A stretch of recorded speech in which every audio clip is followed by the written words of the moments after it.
তো প্রত্যেক জিনিসে পার্থক্য আছে। যে যতক্ষণ শুনবেন, যেইটুকু শুনবেন, যে কয়েকজন শুনবেন, একটু দিল লাগিয়ে শুনুন। একজনই যদি কেউ আমার বক্তব্য বুঝে নাই, তো আমার বক্তব্য রাখা সাকসেস হয়ে যাবে, কামিয়াব হয়ে যাবে। আমি তো চলে যাব। সকালে একজনই যদি কেউ চর্চা করে দেয় লোকজনের সামনে কে সুলতান মৌলভী সাহেব ঝাড়খণ্ড থেকে এসে এই বক্তব্য রেখেছে, আমি শুনেছি, তো আপনি বুঝবেন তবে তো চর্চা করবেন। আর যদি বুঝতে না পারবেন তো কি চর্চা করবেন? কিছু করতে পারবেন না। বিরাদরান ইসলাম, আমি যদি জানতাম যে এত লোক হয় এখানকার জালসাতে, আমি কখনো আসতাম না। খালি বিরাদার এসে খালি স্টেজে উঠলে তো হবে না। যে কোনো বক্তা থাকে, ওর দিল বলে কে শুননে वाला যদি বিশাল বড় আকারে থাকে, বেশি আকারে, তো বললে वालाর জজবা পয়দা হয়, ওর আরমান হয় যে আমি একটু বেশি বেশি বলি। ফির ভি বিরাদার এসছি অনেক দূর থেকে, আপনারা এনে হাজির করেছেন। যতদূর হয় নিশ্চয়ই আপনাদের সম্মুখে বক্তব্য রাখবো।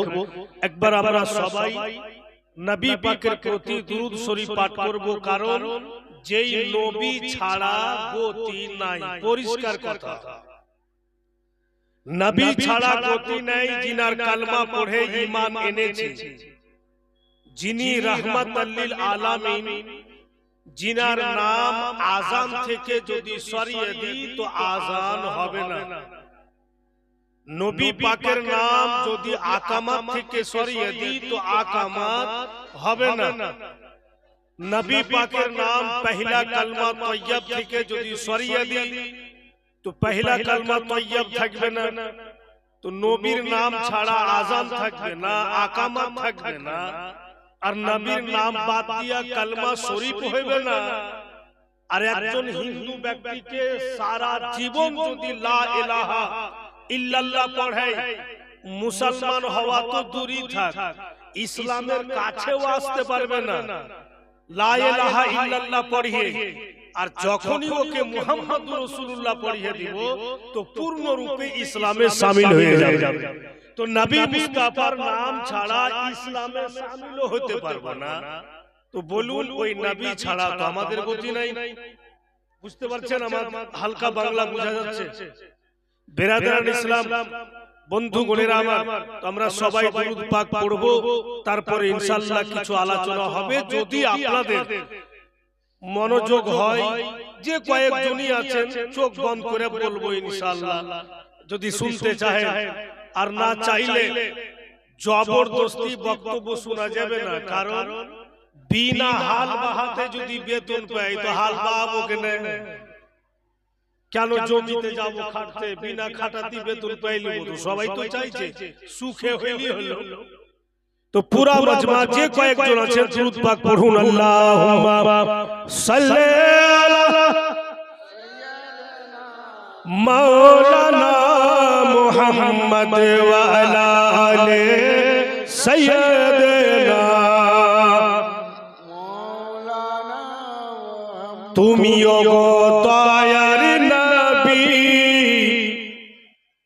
মেহবুবে সুবহান, তুমি ওগো দয়ার নবী, মেহবুবে সুবহান, তাই তো পড়ি তোমার প্রতি দুরূদ ও সালাম। আল্লাহুম্মা সাল্লি আলা সাইয়্যিদিনা মাওলানা মুহাম্মদ ওয়া আলা আলি সাইয়্যিদিনা মাওলানা মুহাম্মদ সাল্লাল্লাহু আলাইহি ওয়াসাল্লাম। কি বাবা জানছি না তো, আপনাকে বসিয়ে দিলে আর ভাইজান হাফিজ সাহেব কোনটা গেল জানি না গো। ঠিক আছে, হ্যালো হ্যালো বিরাদার ভাইরা বাপিরা আমার, দেখেন আপনা আপনা দেশের ভাষা সবাই কি ভালো। যদিও আমি বাংলা বলছি তো আমার দেশের ভাষা আমাকে প্রিয় আছে, আপনারা বাংলা বলছেন তো আপনাদের ভাষা আপনাকে প্রিয় আছে। তো বাপু মন বলছে যে ছোট করে দুইটা ছন্দ আমি আমার দেশের ভাষাতে বলবো। তো যদিও বুঝতে না পারেন ছেলেরা, বাপেরা, মা বোনেরা, তো মুহাব্বতে শুনেন, যে বুঝা যতটা সওয়াব পাবে আর না বুঝাও যদি মুহাব্বতে শুনে তো আল্লাহ অতটাই সওয়াব দিবেন। আমার দেশের ভাষাতে আমি দুইটা ছন্দ পড়ছি, আপনারা যদি আদেশ করেন তো আমি পড়ে দিই, আশা করি বুঝে নেবেন। যদিও বলতে অসুবিধা আছে তো বুঝতে অসুবিধা হবে না। दिल ये बेचैनी रहने लगा आजकल, दिल ये बेचैनी रहने लगा आजकल, ये ना पूछो कि इस दिल को क्या चाहिए, दिल ये बेचैनी रहने, दिल ये बेचैनी रहने लगा आजकल, ये ना पूछो कि इस दिल को क्या चाहिए, ना दवा चाहिए ना दुआ चाहिए, ना दवा चाहिए ना दुआ चाहिए, रोज़ाए मुस्तफा की हवा चाहिए, न दवा चाहिए ना दुआ चाहिए, रोज़ाए मुस्तफा की हवा चाहिए। अपने जन्नत के नज़दीक जाया करो, माँ बाप को कभी ना सताया करो, अपने जन्नत के नज़दीक जाया करो, माँ बाप को कभी ना सताया करो, और माँ बाप का पैर दबाया करो, माँ बाप का पैर दबाया करो, गर अपने खुदा की रज़ा चाहिए।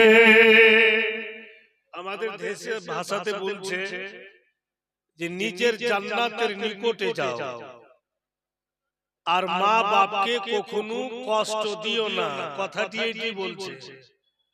আর যদি পারো তো বাপ মায়ের পাও দাবিও দাও। কিসের জন্য? যদি আল্লাহকে রাজি করতে চাও। ছন্দে বাপু এত দামি কথাগুলো লিখনেওয়ালা বলেছে। তো খায়ের বেরাদার, আমি আপনাদের সম্মুখে যে আয়াত শরীফ পড়েছি পবিত্র কুরআন পাক হইতে, আল্লাহ তাবারক ওয়া তাআলা পবিত্র কুরআন পাকের মধ্যে ইরশাদ করেন, বলেন ওই কুরআন, যেই কুরআন আমাদের মূল্যবান কিতাব, যেই কুরআনকে পবিত্র অবস্থায় দেখলেও নেকি, ছুঁইলেও নেকি, পড়লেও নেকি, ওই কুরআনে আল্লাহ পাক বলছেন ওয়া তুআজ্জিরুহু, এর মানে কে তোমরা ইজ্জত করো কার? তো নবী মুস্তাফা। তারপরে আবার বলছেন ওয়া তুআক্কিরুহু, তোমরা ইহতিরাম করো কার? তো নবী মুস্তাফা। কোথায় পেলাম? তো পবিত্র কুরআনে। আর কুরআন এমনই একখানা কিতাব, একটা কোন শব্দকে কেউ গলত বলতে পারবে না। যদি ভুলা দেয় তো সরাসরি ইসলাম থেকে খারিজ হবে। আর কোরআনে আল্লাহ বলছেন ইজ্জত করো, ইহতিরাম করো কার? তো নবী মুস্তাফা। তো বেরাদার, কোরআন পাক অনুযায়ী বোঝা যাচ্ছে যে আজকে স্টেজে আমরা যারা ভাইরা বাপেরা মা বোনেরা বেটিরা রাত জেগে বসে আছি, তো নবী পাকের ইশক ও মোহাব্বতই না বসে আছে। এখানে যদি অন্য কোন লোকের কথা বলতাম যে আজকে হাফিজ সাহেব যিনি জালসার হর্তা কর্তা মালিক, চলো সারা রাত ওনাকে দেখবো, তো কেউ বসে থাকতো? কেন দেখবো? হ্যাঁ চলো এই সুলতান মৌলভী এসছে আমাদের মোড় ঘরের নাম কি রে ভাই? ইরফানের মোড়, এটা ইরফানের মোড়। ইরফানের মোড় বাদ বাকি কোহরি নয় না, খালি ইরফানেরই। তো ইরফানকে তো ধরে জরিমানা লাগা উচিত। ও অসুস্থ পড়ে আছে, অসুস্থ পড়ে আছে। করে জাহাঙ্গীর শেখ, কে জাহাঙ্গীর শেখ? লুকিয়ে আছে, মসজিদ আছে। জনাব জাহাঙ্গীর, উনার বাড়ি হচ্ছে মির্গি, জায়গার নাম মির্গি, সুবর্ণ মির্গি। তো আর কোথাও থেকে সুবর্ণ মুরগা আছে?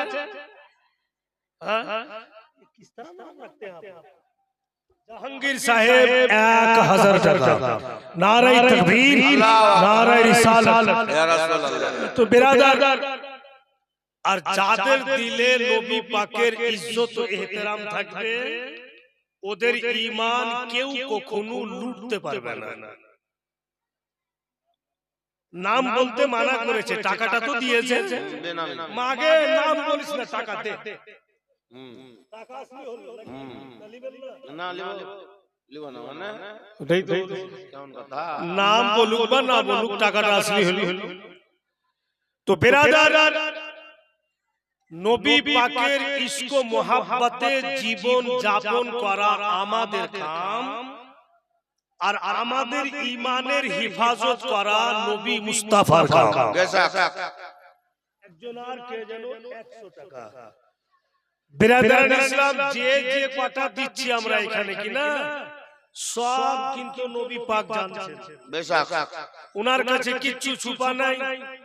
আমরা চারটাই লোক বসে আছি, ওটাও নবী মুস্তাফা জানছেন যে ইরফানের মোড়ে আমার কয়েকজন দিওয়ানা বা দিওয়ানি বসে আছে, ওনার কাছে কিচ্ছু ছুপা নেই। মুসলিম শরীফের হাদিসে লেখা আছে कि দয়ার নবী মুস্তাফা বলছেন যে সারা জগৎকে আল্লাহ আমার জন্য সিমটিয়ে জমা করে দেয়, যেমন আমার হাতে লেলি। আর আমি এক জায়গাতে বসে বসে সারা জগৎকে দেখি। মানে দেখছেন রাসূলুল্লাহ আর দেখাইছেন স্বয়ং আল্লাহ।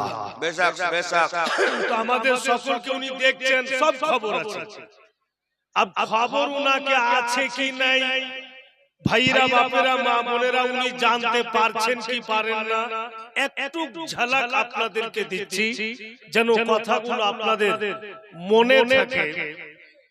যে কয়েকজনই আছেন মন ভালো আছে আপনাকে, যে কয়েকজন আছেন কিন্তু চেহারা দেখে রাগ রাগ লাগছে, যে মনটা ভালো রাখেন। আর জিন্দেগি ভর মনে থাকবে যে ইরফান মরে গেল জুনু 2-4-5 হাজার এটা কখনো ভোলা যাবে না। এইরকম মিজাজি ওকে বলছি যে দাদু কোনখান জায়গা, তো ফোনে বলছে মুখস্থি করো ইরফান মোড়।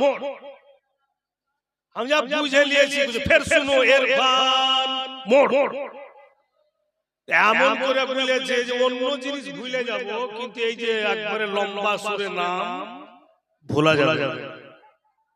বিরাদারান ইসলাম, এটা সত্য কথা যে মানুষের সাথে যদি আন্তরিক প্রেম থাকে, ইচ্ছা যদি করে, তো ইশক ও মোহাব্বতে জঙ্গলে পর্যন্ত ডেকে হাজির।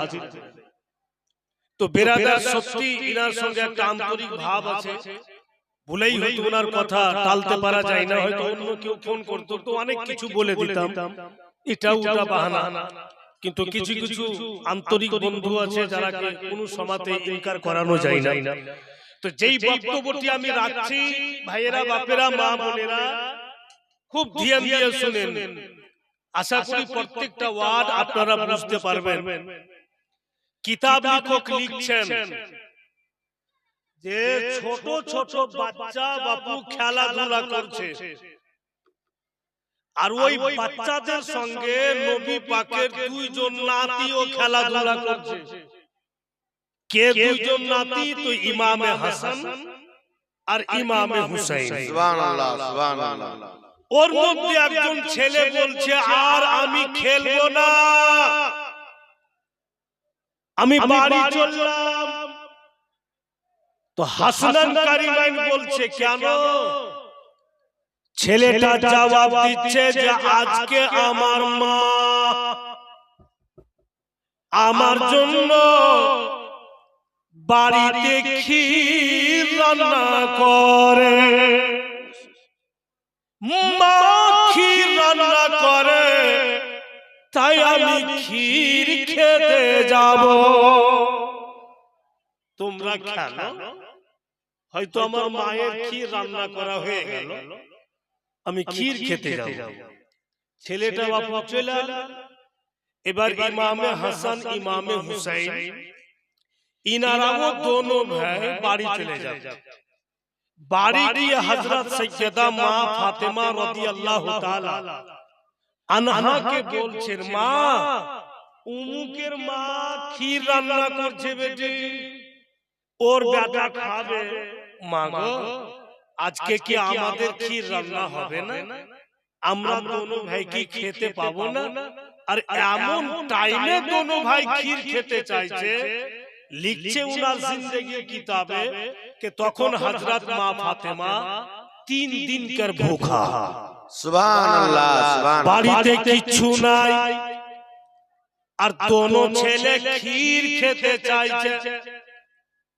মা পরেশান, কেমন করি ছেলেকে কি রূপে বুঝা। ইতিমধ্যে হযরত আলী শেরে খোদা হাসান কারিমাইনের আব্বা জান বাড়ি ঢুকছেন। তো হযরত মা ফাতেমা বলছেন, স্বামী গো, কিছু পয়সা আছে কি? একটু বাজার যাইতেন আর ক্ষীর রান্না করা সামান নিয়ে আসতেন।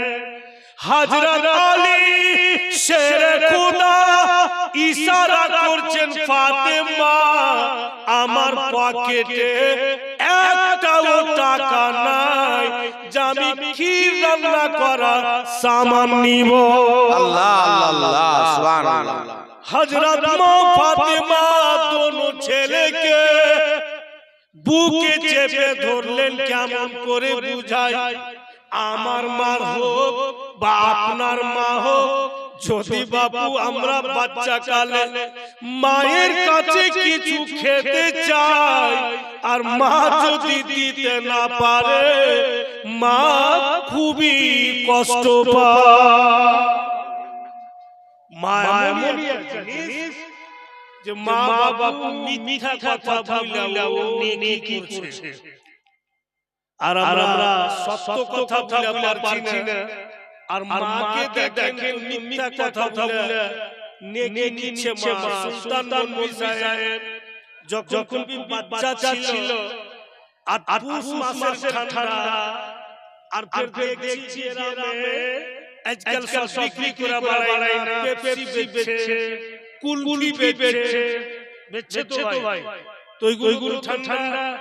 তা আমি আমার মায়ের আঁচল ধরে বলছি, বেটি আমি কুলফি খাবো, মা আমাকে কুলফি দিয়ে দেন। তো মায়ের কাছে টাকা আছে, তবু সুলতান সাহেব বলছে, বেটা রে, আজকে বেটা পয়সা নেই বাবু, কালকে নিয়ে দেব। এই জন্য বলছে, মা যদি ছেলেকে আমি কুলফি দিয়ে দিই, আইসক্রিম দিয়ে দিই, তো আমার ছেলে ঠান্ডা লেগে যাবে, জুকাম হয়ে যাবে, সর্দি লেগে যাবে। ছেলেকে আমাকে মানুষ করতে হবে, আমার হিফাজতের জন্য বললে ভুলেই তো আমার শরীর সুস্থ থাকলো। তামাম ভালাইয়ের জন্য মা কথাটা বললে। তো হাই রে মা, दोनों ছেলে খেতে চাইছে, কিছু নাই। হযরত আলী শেরে খোদা दोनों বেটাকে বলে, যেন লোক বুঝতে পারে, এত জোরে মাইক বাজে বেরাদার হযরত আলী শেরে খোদা নিজের দোনো ছেলেকে বলছেন লা লা লা লা মাইক মানে এসো একটু কম না গো একটু জোরে বাজে হয় একটু আমাকে হিম্মত করতে দেন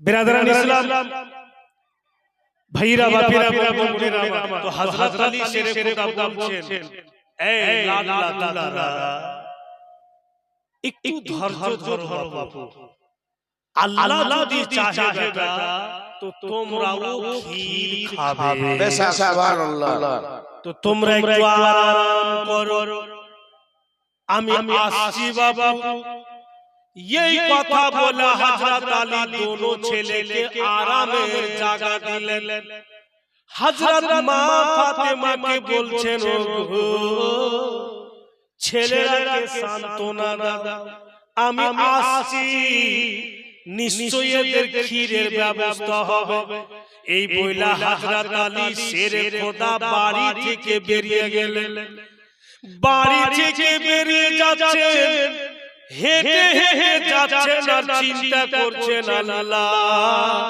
তুমি তো দয়ালু আমি কেমন করি বাড়ি যদি ফিরে যাই দোনো বেটা বলবে ক্ষীর রান্না করা সামান এনেছেন কিনা আর আমার কাছে তো টাকা নেই যে আমি খরিদ করে বাড়ি যাব কেমন করি আল্লাহ তুমি দয়া করো তোমার দয়ার শেষ নাই তুমি রহমান রহিম আজকে আমার দুই লাল নবীর দুই কলেজা টুকরা ক্ষীর খেতে চেয়েছেন এই বলছে আর চলে যাচ্ছেন হঠাৎ করে হযরত আলী দেখছেন বন্ধুগণ একজন ব্যক্তি একটা ঘোড়ার লাগাম ধরে টানছে আর চলে আসছে আর তিনজন লোক ঘোড়াওয়ালাকে বলছে এ ঘোড়াওয়ালা একটু দাঁড়াও তোমার ঘোড়া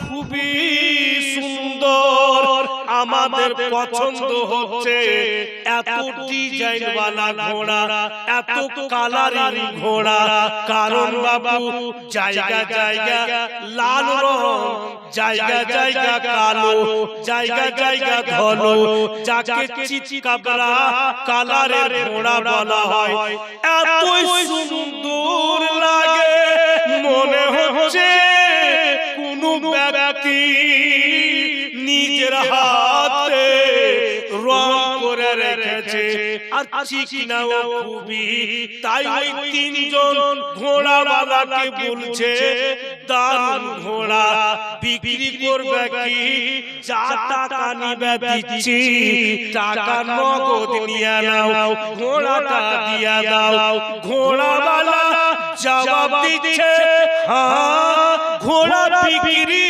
করো কিন্তু মনের মতো আমার ঘোড়া তাই আমি মনের মতো লোক খুঁজছি মনের মতো লোক যদি পাই তো ঘোড়া বিক্রি করব সুবহানাল্লাহ সুবহানাল্লাহ ওই তিনজন বলছে আমরা কি মনের মতো নয় আমাদের কাছে বিক্রি করবে না এই বলা চলা করছে বাবু আর হযরত আলী শেরে খোদা সামনে তো ঘোড়াওয়ালা বলছে ভাইরা বাপেরা মা বোনেরা ধ্যান দেন ঘোড়াওয়ালা বলছে হুজুর আপনি নবী পাকের ছোট জামাই তো হ্যাঁ আপনার নাম হযরত আলী বলে হ্যাঁ গো আপনি ইমাম হাসান ও হুসাইনের আব্বাজান বলে হ্যাঁ কেন ভাই বলে হুজুর দেখেন তো ঘোড়াটা কেমন লাগে বলে খুবই সুন্দর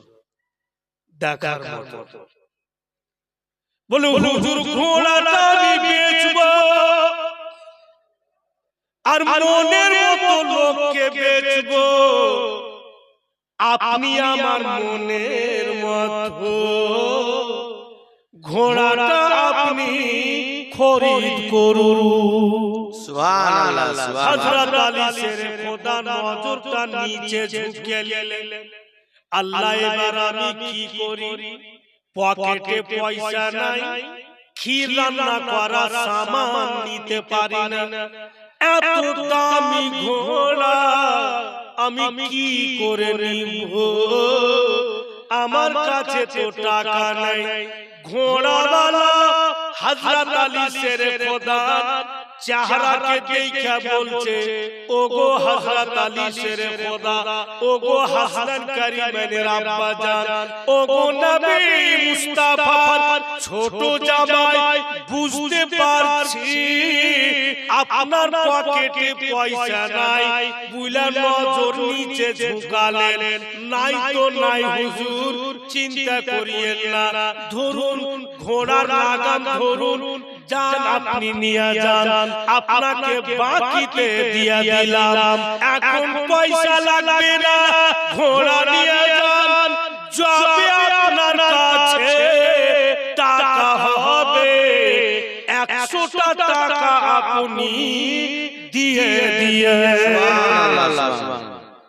এটা কথা বললেন না ঘোড়াওয়ালা যে কালকে দিয়েন কি পরশু দিয়েন জি জি 10 দিন পর দিয়েন যাবে আপনার টাকা হবে 100টা টাকা হুজুর আমাকে দিয়ে দিয়েন যান আপনি ঘোড়াটা নিয়ে যান আচ্ছা বলেন ওই তিনটা লোকের মন মেজাজটা কি বলবে রাগ করবে যে আমরা নগদ টাকা দিচ্ছি আমরা কি দিব না লোকটার কাছে টাকা নাই তো এমনি দিয়ে দিলে বাকিতে ওবি বলছে যাবে টাকা হবে 100 টাকা দিয়ে দিয়েন ই কোন লোক রে ই কেমন ঘোড়াওয়ালা তো তিনজন বলছে ঘোড়াওয়ালা দিমাগ ঠিক আছে তোমার না পাগল হয়ে গেছো আমরা নগদ টাকা দিচ্ছি তো আমরা কে দিচ্ছ না আর লোকটার কাছে টাকা নাই ফের বাকিতে দিচ্ছ তো ঘোড়াওয়ালা বলছে যে বেশি মন খারাপ করিস না ঘোড়া আমি বাকিতে দিই না তুই এমনি দিয়ে দিই তোদের কি ঘোড়াওয়ালা আমার মন যেটা বলবে সেটাই হবে আব মনে করেন মিনারুল আবদুল কিবলা কেউ খান উনারি উঠিয়া আচারে ভেঙে চুর চুর করে দিলে আমি যদি বলি কি দাদা আপনার কি মাথা খারাপ ভাঙলেন কেন যদি আমাকে বলে দেয় তোর কি আমার টেবিল ভেঙে দিল তোমার কিছু করেন ওনার টেবিল ভেঙে দিলেন ওই তিনজন বলছে ছেড়ে দে কথা বাড়িয়া লাভ নেই ও আর ঘোড়া দিয়ে চাপ এবার বাবু হযরত আলী শের খোদা ঘোড়াটা নিয়ে যাচ্ছেন আর চিন্তা করছেন যে করব তো করব কি এত দামি ঘোড়া বাড়ি নিয়ে যাব তোমার কোনো ছেলে বলবে যে ক্ষীর রান্না করা সামান জোগাড় করতে পারেনি তো এত দামি ঘোড়া ফের কি করে নিলেন জবাব দিব কি এই চিন্তা ভাবনা করছেন আর লাগা ধরে টেনে টেনে যাইছে হঠাৎ করে একজন ফেরাজি লোক সামনে এসে বলছে হুজুর দাঁড়ান আপনি হযরত আলী হাসান কারিমের আব্বা জান বলে হুজুর গো আপনার ঘোড়াটা তার সুন্দর বিক্রি করবেন কি এই কিছুক্ষণ পরে তো হযরত আলী শের খোদা ভাবলেন যে বেচা দেওয়াই ভালো একে বাড়ি নিয়ে যা আর দুই বেটার সামনে আমি জবাব দিতে পারবো না হ্যাঁ বাবা বেচা দেব তো কত টাকা নেবেন হুজুর তো হযরত আলী বলছেন যত টাকা ইচ্ছা হয় খুশি হয়ে দিয়ে দেন আর ঘোড়াটা নিয়ে ঘোড়া কিনলে वाला বলছে ঠিক আছে ঘোড়াটা দিয়ে দেন আমি আপনাকে 300 টাকা নগদ দিচ্ছি জোরে বলুন সুবহানাল্লাহ কিনলে वाला 300 টাকা নগদ বের করে হযরত আলীকে দিয়ে দিলেন আর ঘোড়া নিয়ে চলেন এবার হযরত আলী শের খোদা বলছে যে এই লোকের কাছে আমি বাকিতে নিয়েছি 100 টাকা বাকিতে লোকটাকে 100 টাকা দিয়ে বাকিতে নিয়েছি दिया दिला जामुनी रहे तो बाकी के देने वाला वो फिर दाঁড়িয়ে আছে বলে ভাই ভাই তোমাকে খোঁজ করতে যাচ্ছিলাম এই ধরো আমার 100 টাকা নিয়ে নাও তো লোকটা বলছে এত জলদি টাকা হয়ে গেল হুজুর বলে হয়ে গেছে নিয়ে নাও কত টাকা বাঁচলো ওনার কাছে 200 টাকা বেঁচে গেল এবার ওই 200 টাকার মধ্যে 100 টাকাতে বাজার করলেন ক্ষীর রান্না করা সামগ্রী কিনলেন আদার অন্য কিছু কিনলেন তবু বাবা 100 টাকা পকেটে বেঁচে গেল সুবহানাল্লাহ সুবহানাল্লাহ अब उन्हीं बाड़ी जाबन खुशी खुशी আমার ছেলের জন্য ক্ষীর রান্না হবে বাড়ি যাবেন নানি বলছে বাড়ি চলে যাব একবার নবী পাকের সঙ্গে দেখা করে নি বাড়ি চলে যাব দয়ার নবীর সঙ্গে দেখা করে নি প্রথমে নবী পাকের সঙ্গে দেখা করতে যাচ্ছেন বক্তব্য বোঝার চেষ্টা করবেন কি বলবো নবী পাকের দরওয়াজা পর্যন্ত গিয়েছেন হযরত আলী শেরে খোদা আর দয়া নবী বলছেন কি মেরে হেসে ওগো আলী তোমার ঘোড়া বেচা কিনা কেমন থাকলো জোরে বলুন সুবহানাল্লাহ সুবহানাল্লাহ ওখানে নবী পাক ছিলেন না গো উনি তো বাড়ি আছেন জি জি জি কোথায় ঘোড়া কিনলেন কোথায় বিক্রি করলেন তারপরে নবীর সঙ্গে দেখা করতে গেলেন তো দয়া নবী বলছেন আলী তোমার ঘোড়া বেচা কিনা কেমন হলো হযরত আলী শেরে খোদা বলছেন যে আল্লাহ এবং আল্লাহর রাসূল আপনি বেশি জানেন দয়া নবী বলছেন আলী তুমি কি চিনতে পেরেছো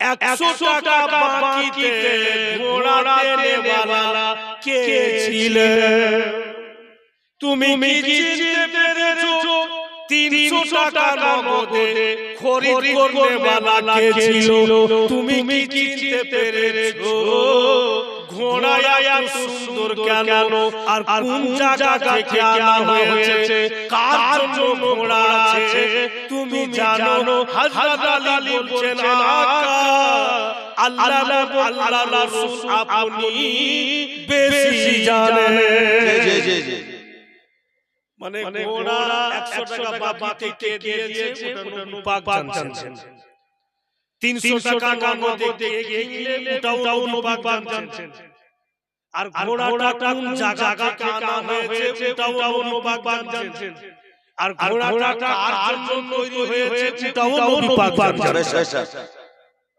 এত বাড়ি কথা যদি নবী আমার জানতে পারেন তো বাবু ইরফান মোড়লের দিওয়ানা কি চিনতে পারবেন আরে জোরে জোরে বলুন নিশ্চয়ই চিনতে পারবেন শুধু উনি আমাদের চোখ থেকে আড়াল হয়েছেন পর্দা হয়েছেন আমার নবীর শান এমনই আলাদা বলি ভাইরা আমার বাংলা শব্দে এই জন্য নবী মুস্তাফার শানে বলছে কি বলছে কে চলো চলো মদিনা চলো চলো মদিনা মনটা যে টিকে না মদিনায় গিয়ে সকল ঈমানের খাজানা চলো চলো মদিনা মনটা যে টিকে না নবী মোর নয়নের মনি আর যে নবীজি জ্ঞানের ধনি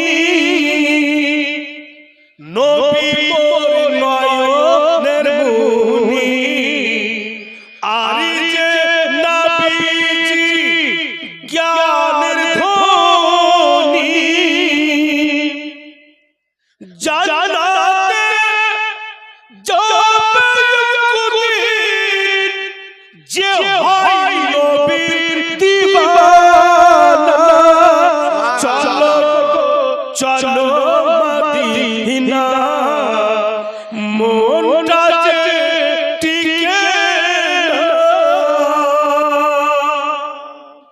সত্যি আকা মাওলা জ্ঞানের ধনী এবার নবী পাক বলছেন যে 100 টাকা বাকিতে দেনে वाला কে ছিল আর 300 টাকা নগদে খরিদ করনে वाला কে ছিল আর ঘোড়াটা কার জন্য তৈরি হয়েছে আর কোন জায়গা থেকে আনা হয়েছে ভাইরা বাবারা আমার দয়া নবী বলছেন দিয়া দেন ও গো আমার আলী শুনো তোমার বাড়িতে আমার দুই নাতি ক্ষীর খাবার জন্য কেঁদেছে তোমার পকেটে পয়সা ছিল না তাই আল্লাহ তাবারক ওয়া তাআলা জান্নাতি ঘোড়া হযরত জিবরিল আমিনকে বললেন ও জিবরিল জান্নাতি ঘোড়া জান্নাত থেকে নিয়ে যাও আর আমার আলীর কাছে তুমি 100 টাকা বাকিতে বিক্রি করো নারায়ে তাকবীর নারায়ে রিসালাত মাসলাকে আলা হযরত মাওলানা সুলতান আহমদ জিন্দাবাদ আল্লাহ বলছেন জিবরাইল আমিন तमाम ফেরেশতার সরদার জান্নাত থেকে ফেরেশতা জিবরাইল ঘোড়ায় না ইমাম হাসান হুসাইনের জন্য হযরত আলীকে বাকিতে বিক্রি করলেন দয়াল নবী বলছেন আলী গো আব নগদে কিনলে वाला কে ছিল উনি হচ্ছেন হযরত মিকাইল সুবহানাল্লাহ আল্লাহ বলছেন মিকাইল আব তুমি যাও আর আমার আলীর কাছে তুমি নগদে খরিদ করো আমার নবী আর নবী ঘরানা সম্মান দেখেন कि हजरत जिब्राइल जन्नत থেকে ঘোড়ায় না বাকিতে বেচেন আর হযরত মিকাইল এসে নগদে কিনছেন আর সবচাইতে দিলজুই কথা মা বোনেরা শুনো নবী আমার বলছেন আলী এটা ওই ঘোড়া যার পিঠের উপরে তুমি আর আমার ছোট বেটি ফাতেমা দুইজন সওয়ার হয়ে জান্নাতে যাবে সুবহানাল্লাহ দুইজন সওয়ার হয়ে জান্নাতে যাবে ও জান্নাতি ঘোড়া দেখেন যেই ঘোড়ার উপরে সওয়ার হয়ে হযরত আলী এবং মা ফাতেমা জান্নাতে যাবেন ওটাই ঘোড়ায় বেচে বাকিতে জিবরাইল আর ফির মিকাইল নগদে কিনে নিয়ে চলে গেছে বাবু ঘরানার সম্মান দেখেন আল্লাহ তাআলা আল্লাহ পাকের হাবিব সব কিছু জানিয়ে দিলেন अब টাকা কাছেও 100 টাকা বাঁচলো अब ক্ষীর রান্না করা সামানও বাড়ি গেল তো হযরত মা ফাতেমা বাবু ক্ষীর রান্না করতে লাগলেন আর ইমাম হাসানকে বলছেন বেটা রে জলদি যাও বাবু তোমার নানাকে ডেকে আন মানে নবী মুস্তাফাকে কি কো ছাড় দেব নাকি জি জি জি ওরকম তো লাগছে কি করবে দুরূদ পড়ান কেন দুরূদ পড়াবো চিল্লাইছে না যে চিল্লাবে কেমন করে রে ভাই ঠান্ডাতে সব ঠান্ডা লাগেনি ওরা যখন বলবে তখন করতে হবে বিরাদার ইসলাম তো বলছেন হযরত মা ফাতেমা ইমাম হাসান আলী মুকাম যে ক্ষীর রান্না করছি বেটা তোমার নানাকে ডেকে আনো তো ইমাম হাসান বাবু নবী পাকের কাছে এসেছেন নানাকে ডাকতে তো গিয়া দেখছেন যেন একটা চাদরে নবী পাক মাথা মুবারক থেকে পা পর্যন্ত ঢাকা আছে দয়া নবী চাদরের ভিতর থেকে বলছে ও ও আমার হাসান কি খবর? বললেন না না, আপনার কাছে আসলাম। নবী আমার বলছেন হাসান এসো, তুমি আমার পাশে শুয়ে যাও। বলছেন নবী পাক কোন উপায় নাই, ইমাম হাসান নানার পাশে লম্বা হইলেন। আর যে চাদরটা বাবু নবী আমার ঢাপাচ্ছিলেন, ওই চাদরটা বেড়ে গেল আর ইমাম হাসান আলী মোকামকে ঢেকে দিল। সুবহানাল্লাহ। যেমনই চাদরে ঢাকা পড়েছে, ইমাম হাসান ঘুমিয়ে যায়। আব বলুন দেখি, আকা মাওলার কাছে চাদরের তলে ঢাকা গেল, ঘুমিয়ে গেল, আর তো নানাকে নিয়ে যাচ্ছে না। এবার হযরত মা ফাতেমা ইমাম হুসাইনকে বলছেন, এই লালা লালা, তোমার ভাই হাসান গিয়েছে তোমার নানাকে ডাকতে, ফিরে আসছে না, তুমি গিয়ে দেখো পারবা যাইতে বেটা? হায় রে ইমাম হুসাইন বলছেন, মা গো, নানা যদি আসমানে থাকে, আমি নানার প্রিয় নাতি, আমি আসমানেও যাব। সুবহানাল্লাহ। আমি যাব মা। তো যাও। এবার ইমাম হুসাইন গেলেন। তো ফের নবী পাক বলছেন, হুসাইন তুমি আসলে নাকি? বলে হ্যাঁ না। বলে এসো এসো, তুমি আমার হাসানের পাশে লম্বা হয়ে যাও। বলছেন তো নবী পাক, উপায় তো নাই। তো ইমাম হুসাইন বাবু ইমাম হাসানের পাশে লম্বা হলেন, ফের চাদরটা বেড়ে গেল আর ইমাম হুসাইন ঢেপে। আর যেমনই ঢেপেছে ইমাম হুসাইন ঘুমিয়ে যায়। ইমাম হুসাইন উঠলেন না। আব দেখেন মজার কথা এখানে, কেমন স্বামী আর কেমন স্ত্রী। হযরত আলী শেরে খোদা নবী পাকের বেটি খাতুনে জান্নাতকে বলছেন, এই মা বেটিরা, এই নসিহতটা একদম মনে রাখো মা। তো হযরত আলী শেরে খোদা বলছেন, ফাতেমা হাসান গেল ফিরে আসলো না, হুসাইন গেল ফিরে আসলো না, আমি যাব কি? আমি গিয়ে দেখব কি? তো হযরত মা ফাতেমা বলছেন, সেটা আপনার ইচ্ছা, যদি আপনার দিল খুশি হয়ে যেতে চাহে তো আপনি যান। এতে কি বুঝলেন? স্ত্রী নিজের স্বামীর উপরে হুকুম চালাতে পারে না। জি। স্বামীকে আবেদন করতে পারে, আদর করে বলতে পারে, রিকোয়েস্ট করে বলতে পারে, কিন্তু হুকুম চালাতে পারে না। যদি হুকুম চালাতে পারতো তো খাতুনে জান্নাত, যিনি জান্নাতি মা বোনদের সরদারনি, উনি কথা কেন বললেন? যদি স্বামী গো আপনার দিল খুশি হয়ে যাইতে চাহে তো আপনি যেতে পারেন। এইভাবে তো বললেন না। দুই বেটা গিয়া থাইকা গেল, তো ফের জিজ্ঞাসা কেন করছেন জলদি যান? এইভাবে বললেন না। এইভাবে যদি বলতেন তো হুকুম চালা হয়ে যেত। এতে স্পষ্ট বোঝা যাচ্ছে মা বেটিরা যে খবরদার নিজের স্বামীর উপরে হুকুম চালায় না।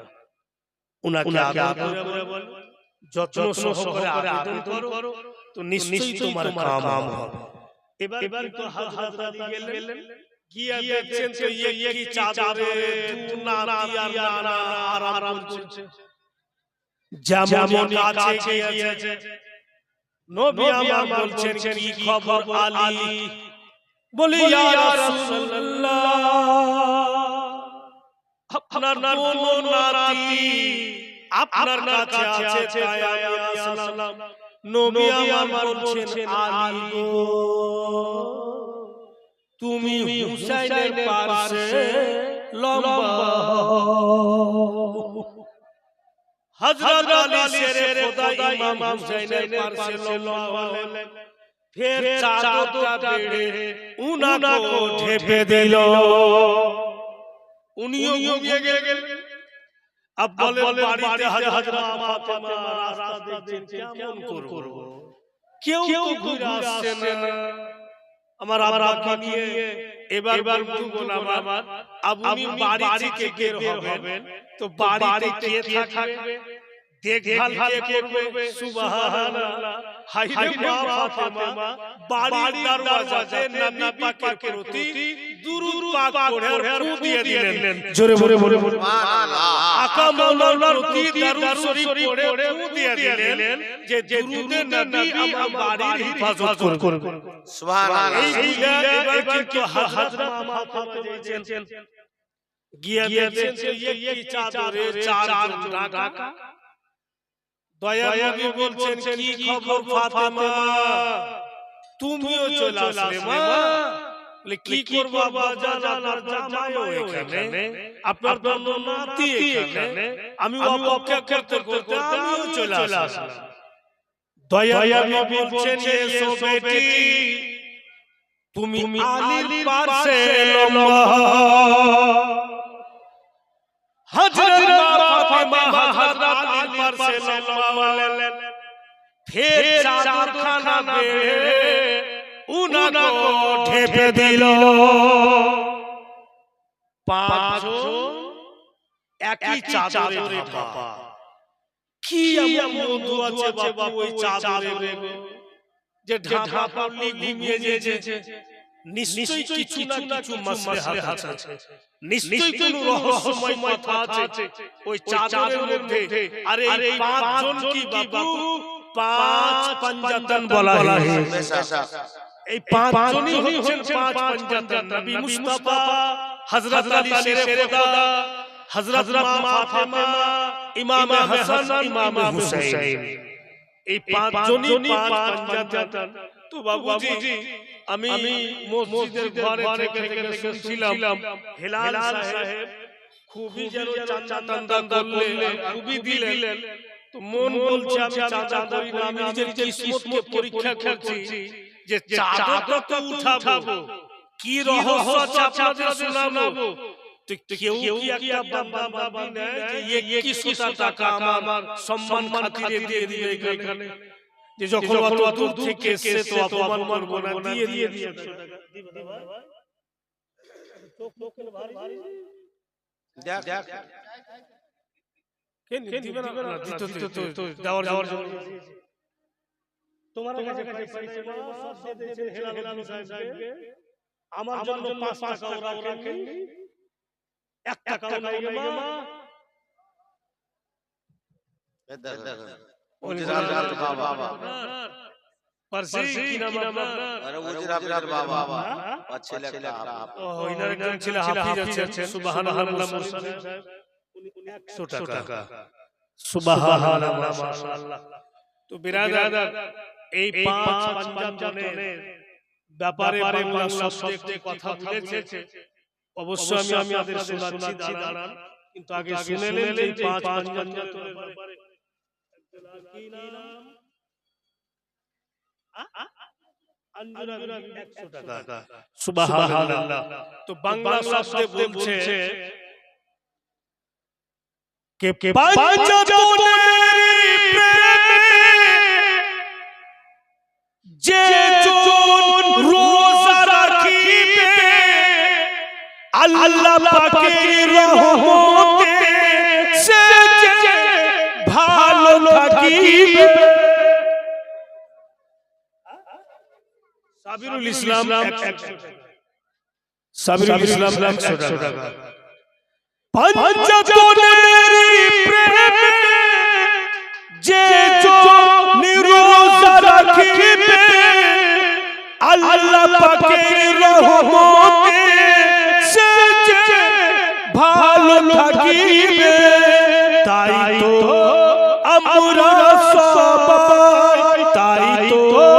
আমরা সবাই পাঞ্জাতনের দিবানা হৃদয় আমার কাবা নয়নেতে মদিনা আসু কি যতই তুফান আমি কবু ডরি না হৃদয় আমারে কাবা নয়নেতে মদিনা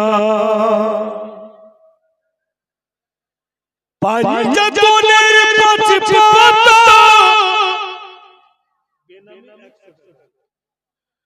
পাঞ্জাতনের পাঁচ পাতা হাতে গো আমার ছাতা সঙ্গে রবে ফাতেমা আলী বলিবেন কথা হাসান দিখাবেন আলো হাসান দিখাবেন আলো হুসাইন দিবেন ঠিকানা হৃদয় আমারে কাবা নয়নেতে মদিনা আসু কি যতই তুফান আমি কবু ডরি না হৃদয় আমারে কাবা নয়নেতে মদিনা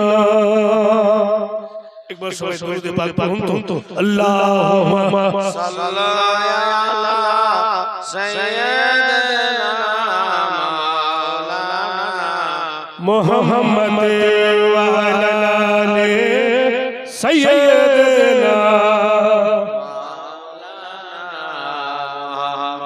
সাল্লাল্লাহু আলাইহি ওয়াসাল্লাম তো ভাইরা আমার আমি বলছিলাম একটা চাদরে পাঁচ পাঞ্জাব ধাপা কিছুক্ষণ পর নবী পাক আমার আপনার প্রিয় নবী চাদরটাকে উঠালেন তো সবাই জেগে গেল চাদর উঠিয়ে দয়ার নবী বলছেন হাসান কারিমাইনকে বলো এই চাদরের নিচে তোমরা ঢাকা ছিলে কি কি দেখলে হাসান কারিমান ইমাম হাসান হুসাইন বলছেন না আর কিছুক্ষণ যদি লেট করতে বলে আর কিছুক্ষণ যদি লেট করতেন না তো আপনারা দোনো নাতিয়ারা জান্নাতের গলি গলি ঘুরে নিতাম নবী পাকের মুজাম্মাল वाली চাদরে দুনিয়াতে যখন ঢাকা গেল তো জান্নাতের নজারা হলো জান্নাত দেখতে পেয়ে গেল যে চাদরখানা নবী মুস্তাফা শরীরে লেগেছে ওই চাদরে যদি এত দাম থাকে যদি এত পাওয়ার থাকে একটু ভেবে দেখেন তো আমার আপনার নবীর সর্ব শরীরে কত পাওয়ার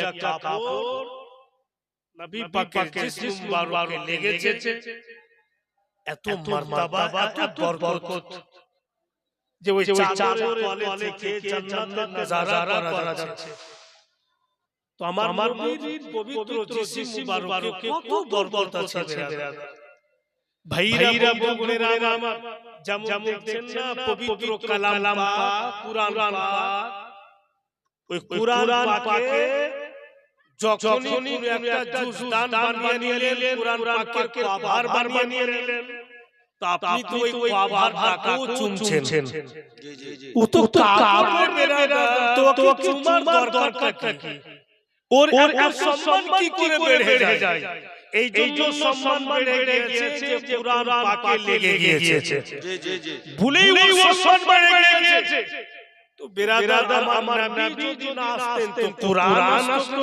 না জি তো রাসূলুল্লাহ শরীরে যে কাপড় লাগবে ওর কত সম্মান বেড়ে যেতে পারে বুলাম না প্রত্যেক দিওয়ানা দিওয়ানিকে ভাইরা বাপেরা মায়েরা বেটিরাকে বলি যে খবরদার নবী মুস্তাফার ইশক মুহাব্বত হলো ঈমানের জড়। উনার মুহাব্বত দিলে রাখবে তো নিশ্চয়ই তোমার ঈমান বরকরার থাকবে। আর যার ঈমান ঠিক থাকবে ওর নামাজও কবুল হবে, और रोजा वो कबूल হবে, और तस्बीह पढ़ा वो कबूल হবে, और बरबू ज़कात फितरा वो कबूल হবে। আর যার ঈমান ঠিক থাকবে না ও যতই সাজদার সাজদা করুক কবুল হবে না বিরাদার। কারণ ওর ঈমানই ঠিক নাই। ও কি করবে ইবাদত করে, কি করবে তসবিহ করে। বিরাদার উর্দু ভাষা আমরা বলছি যে কौन कहता है कि मोहम्मद खुदा है। কে বলে নবী খোদা? নবী খোদা নয়, पर दिलों में नक्शा बना लो मोहम्मद कभी खुदा से जुदा नहीं है। कौन कहता है कि मोहम्मद खुदा है? मोहम्मद खुदा नहीं, पर दिलों में नक्शा बना लो मोहम्मद कभी खुदा से जुदा नहीं। রাসূলুল্লাহ কখনো আল্লাহ হতে পারে না, কিন্তু এটাও জেনে রাখেন যে আল্লাহ থেকে নবী কোনো আলাদাও হতে পারে না। যেখানে নবী ওখানেই রাসূল, সেখানেই হচ্ছেন আল্লাহ। ভাইরা বোনেরা আমার, আপনাদের কাছে রিকোয়েস্ট এটাই হবে, ভাইরা বোনেরা বেটিরা যে কয়েকজন শুনলেন মাগে নামাজ পড়তে হবে ভাই নাই, তো নামাজ যারা এখনো পড়ছেন না নামাজ ধরুন। যে ভাইরা বাপেরা নামাজ পড়ছেন না নামাজটা পড়ুন। কদিন জীবনে বাঁচবেন গো? 60 বছর 70 বছর পরে খেলা খতম। একবারে জামার আপনাদের এলাকা পড়ে যাবে আর আপনাকে কবরে গিয়ে যেতে হবে। কোথায় দাদা বেটি, কোথায় বাড়ি সব থেকে যাবে আর কবরে গিয়ে থেকে যেতে হবে। কিছু সাথে যাবে না। সুবহানাল্লাহ মাশাআল্লাহ। বিরাদার ইসলাম ভাইরা আমার, লোক যদি বিশেষ সংখ্যাতে অনেক থাকে তো যে কোনো বক্তব্য বলার জবাব আছে, তোকে বলবো ভালো লাগে। আর যখন লোক কম থাকে তো বক্তব্যের মূল চেঞ্জ হয়ে যায়। फिर भी আপনাদের সেবাতে যতটুকু পারলাম রাখলাম আপনাদের এলাকাতে। এদিকটা আমি কম এসেছি, ওদিকটাতে অনেক এসেছি। আপনাদের এদিকে কোথাও থাকি একটা সুন্দর আছে, তো সুন্দর ফেব্রুয়ারি মাসে 22 তারিখ থেকে কন্টিনিউ মুসলসল 5 দিন প্রোগ্রাম আছে। আমি ফেব্রুয়ারি মাসে আগে আর শবে বরাতের পরে, মানে 14 ফেব্রুয়ারিতে শবে বরাত আর ওখানে 22 ফেব্রুয়ারি থেকে মুসলসল 5 দিন আছে। বিরাদার ওই সাইডে অনেকবার এসেছি। খাইর আল্লাহ যেদিকে যখন নসিবে রাখবে ঠিক ওখানে পৌঁছে যাবে। আপনার এখানে স্ট্যান্ডে অনেকবার আমি দাঁড়িয়ে চা খেয়েছি, অনেকক্ষণ ঘুরে বসেও থেকেছি, কিন্তু আমি কখনো ভাবতে পারিনি যে এই জায়গাতে আমাকে মানে প্রোগ্রাম করতে হবে। মানে এটা দিয়ে আমি গিয়েছি জিয়াগো নদী পার হয়ে পুরাডাঙ্গা দস্তুরহাট, তো এখানে দাঁড়িয়ে চা খেয়েছি, তবুও খেয়েছি, তো ভাবিনি যে আপনারা আবার এখানে আমাকে প্রোগ্রাম করতে হবে বা কিসমতে আছে। তো খাইর আল্লাহ যেটা ভাগ্যে রাখে সেটা হয়ে যায়। বিরাদার ইসলাম আল্লাহ যেন আপনাদের ভালো রাখে, সুস্থ রাখে, যেন হর বালা মুসিবত থেকে বাঁচিয়ে রাখে। তবে মা বেটিরা একটু দেখে জীবন যাপন করিও বেটি, রাগ করিও না। জাহান্নামের যখন বয়ান পড়তে যাচ্ছি তো বেশিরভাগ মাগে তোমরা দেখতে পাচ্ছি। রাগ করিও না বেটি, চেষ্টা করো যেন ওই ভাগ কমে যায়। বিরাদার কারণ মা বোনেরা তো সুন্দর গো, মা বোনদের থেকেই তো নবী এসেছেন, ওলি এসেছেন, সাহাবী এসেছেন, আমার মা বোনেরা জন্ম দিয়েছে। ওনাদের মতো সুন্দর আর কি হবে? মুসলমান ভাইরা আমরা যত বললাম, যদি ভাষা বলতে গিয়ে কোথাও আঘাত লেগে থাকে তো ক্ষমা করে দিন। আর বক্তব্য রাখতে গিয়ে জানি না ইনসান যখন আছি তো মিস্টেক হতেই পারে, তাই আমি নিজেও তওবা পড়ে নিচ্ছি। আস্তাগফিরুল্লাহ রাব্বি মিন কুল্লি যামবিন ওয়া আতুবু ইলাইহি ওয়া আখিরু দাওয়ানা আনিল হামদুলিল্লাহি রাব্বিল